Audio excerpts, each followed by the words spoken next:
A brief disclaimer before the video begins in earnest. Any critiques I make of American Sniper, any comments I make about depictions of war in cinema, or anything else I say in the following video should not be interpreted as me attacking the soldiers themselves. The decision to potentially lay down one's life in defense of those who cannot defend themselves is one of the most noble things that a person can do. Regardless of whether or not that was the intention of those orchestrating the Iraq War, I would be willing to wager that it was the intention of the majority of those fighting it.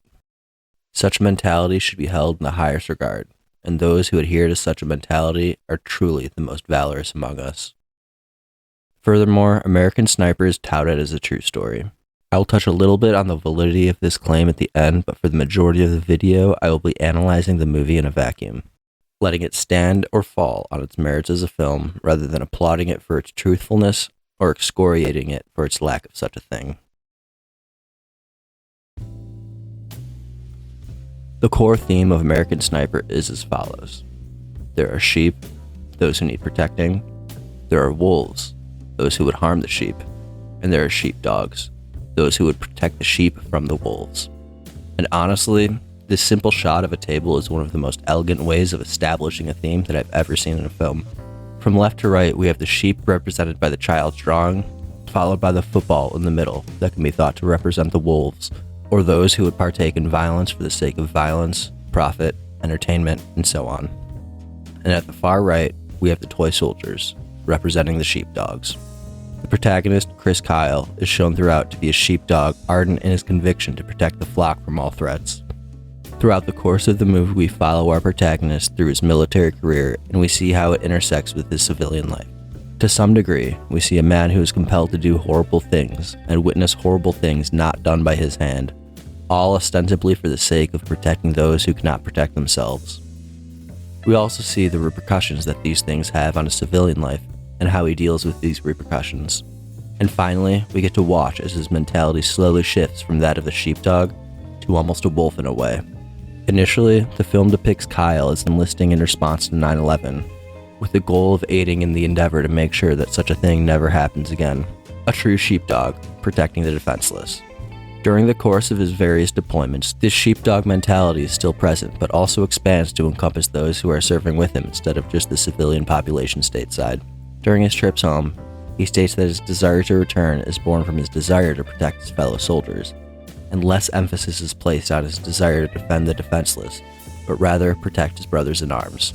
Finally, the metamorphosis of his mentality is complete when his friends fall in battle around him, and his intentions shift more to exacting revenge on his enemies. Such a shift is understandable on an emotional level, but is surely a far cry from the nobility of the sheepdog that he was at the start of the movie. As American Sniper winds down, we're given depictions of the struggles that Chris Kyle faces as he returns to civilian life. The things he has seen and the things he has done weigh heavy on his mind as he struggles to find his place among his neighbors and family. The protagonist has a hard go of it initially, but he eventually finds solace and service once again, as he helps veterans struggling with the same thing that he is. Tragically, he's slain by one of those he was endeavoring to aid, and the film closes with a sequence depicting the funeral of the real-life Chris Kyle.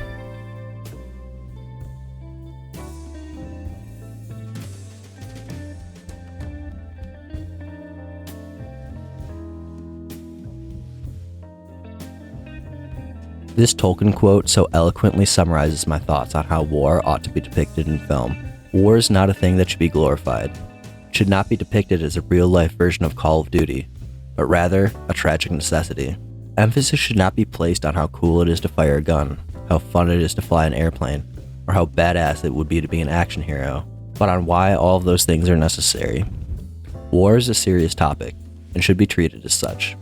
Insofar as how this relates to American Sniper, I would say that the overall theme of sheep and sheepdogs is in line with the sentiment expressed by Tolkien, but there are certainly some action movie moments that detract from any underlying message.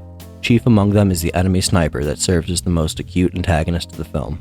To have the narrative framing of the film so focused on a singular enemy combatant almost cheapens the impact of the story being told, by turning it from a story about the terrible things that soldiers must endure for their greater good, to one of trite notions of good guys and bad guys. It somewhat shifts the narrative focus away from the soldiers themselves and onto this game of cat and mouse that is being played by the two opposing snipers. There are also no shortage of moments where Chris Kyle is depicted as sort of cool guy badass. These moments don't necessarily outweigh the moments with more emotional depth, but they do to one degree or another make them less impactful. In one scene, we are shown the tragedy of being compelled to take the life of a child in order to save your unit. But in another scene shortly after, we're shown how badass the sniper is when he takes out an enemy combatant in a moving car just in the nick of time.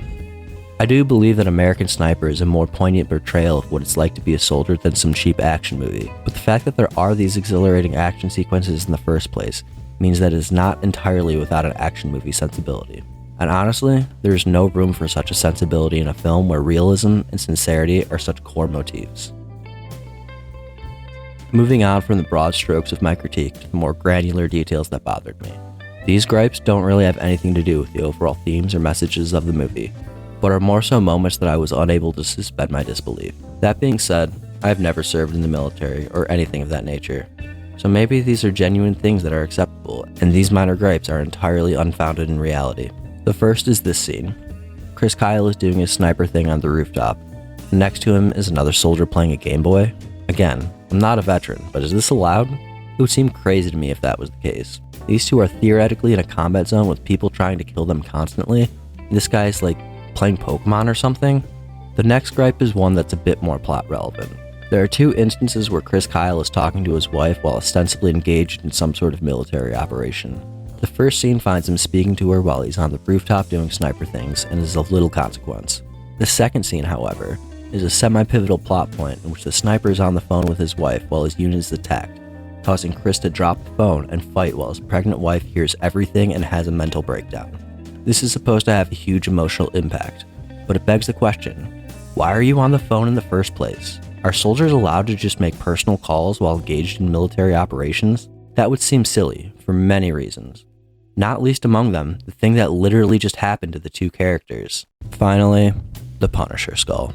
I do realize that this skull was used by the real-life Chris Kyle, but it really shouldn't have been. The skull doesn't represent what these people think it represents. The Punisher is not a character that should be idolized by anyone charged with the protection of others. I'm not the most avid Punisher reader, but my understanding of the character is that he's focused almost singularly on revenge by any means necessary. His motivations may be understandable, but even in the Marvel Universe, it's abundantly clear that his means ought not be emulated. What is so annoying personally about the misguided worship of Frank Castle is that there is another, more popular superhero that so clearly embodies the traits that soldiers and law enforcement should aspire to. Batman. Batman is the ultimate sheepdog. The entirety of his motivation is to protect people and so on, and he does so without going to the same lengths the Punisher does. His focus is on helping the helpless, not exacting vengeance or reveling in violence. American Sniper is a movie attempting to provide audiences with a genuine insight into what it is like to be a soldier through the eyes of Chris Kyle. It portrays quite well the struggles of the individual, both in and out of combat, as we bear witness to the terrible things that happen on the battlefield and the impact that those things have on the individual when they return to civilian life. It succeeds more than it fails, but it's not perfect in its depictions of warfare. Fast-paced, exciting action sequences often undercut the poignant theme of protecting the innocent, leading the film to often emphasize the glory of the warrior and the swiftness of the arrow, and focus less on that which they defend.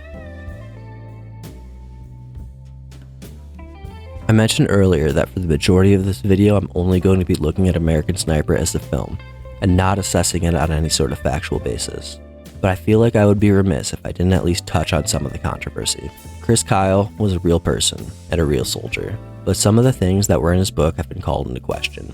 I'm not going to speculate on things like military record and so on, but I would like to point out that several claims made by Kyle have been debunked, including one involving Jesse Ventura that was decided in a court of law. The point of this video is to look at American Sniper as a film, and not as a recounting of real-world events. Individuals inclined to dig deep into the factuality of these real-world events are more than welcome to do so. There are many people much more qualified than myself who are able to speak with much more credibility on these matters.